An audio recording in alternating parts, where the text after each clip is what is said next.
ఇప్పుడే జీ5 app download చేయండి. చూడండి మీ ఫేవరెట్ టీవీ షోస్ ఎప్పుడైనా ఎక్కడైనా. లిజన్, నువ్వు హర్ట్ అయ్యావని నాకు తెలుసు. అలాగే నా గురించి కూడా విను. నువ్వు ఇదే రూమ్లో ఉంటున్నానని, నేను నిన్ను ఒక మనిషిలా కూడా గుర్తించట్లేదు అని అంటున్నావు కదా.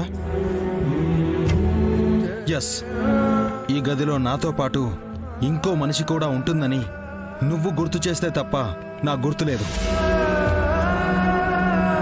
ఎందుకంటే ఆ బెడ్డు, ఆ ఏసీ, ఆ బీరువా, టీపాయ్, ఎక్స్ట్రా ఇవన్నీ ఏ వస్తువులున్నాయో అలాగే నువ్వు కూడా ఉన్నావు.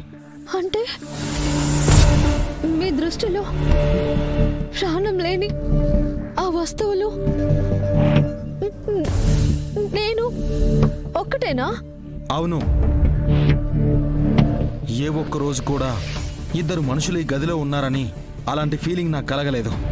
ప్రాణం ఉన్న ఒక మనిషిని కూడా ఫర్నిచర్లా చూస్తున్నారంటే మిమ్మల్ని రాతి మనిషి అనుకోవాలా? నన్ను రాతి మనిషి అనుకో, పురాతన మనిషి అనుకో, ఐ డోంట్ కేర్.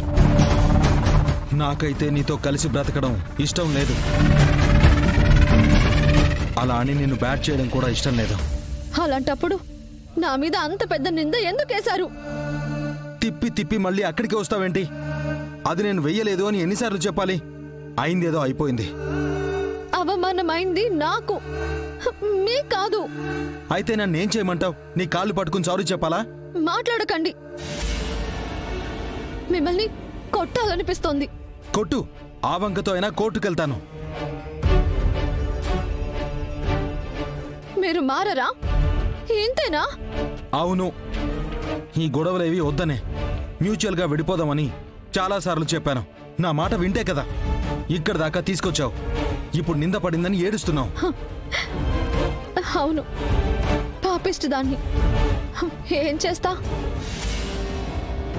నా తాళిని కాపాడుకోవాలి, నా భర్తని మార్చుకోవాలి అని నేనే మూర్ఖంగా ఆలోచించి మీతో చాలా దూరం ప్రయాణం చేశాను. చివరికి నా శీలం మీద మచ్చ వేయించుకున్నాను. నాకే శాస్తి జరగాల్సిందే. ఇప్పుడు వెనక్కి వెళ్ళలేను. మిమ్మల్ని వదిలిపెట్టలేను. నాకు తెలియని లోకమేదో నన్ను పిలిచేనా, పొరపాటుగా మదిలేని పోని ఆశరేపేనా. 7 అడుగుల ఇంద్రధనసును నేడు చూసానా, హృదయాలు రాసి ప్రేమ లేఖల సారవింతేనా. ఇది కలైతే కాదుగా, నిజము నిన్ను చూపగా, మధురమైన ఈ కథే నిజతే నిదురలే. జీ5 యాప్ డౌన్లోడ్ చేసి అన్ని ఎపిసోడ్స్ పూర్తి ఉచితంగా చూడండి.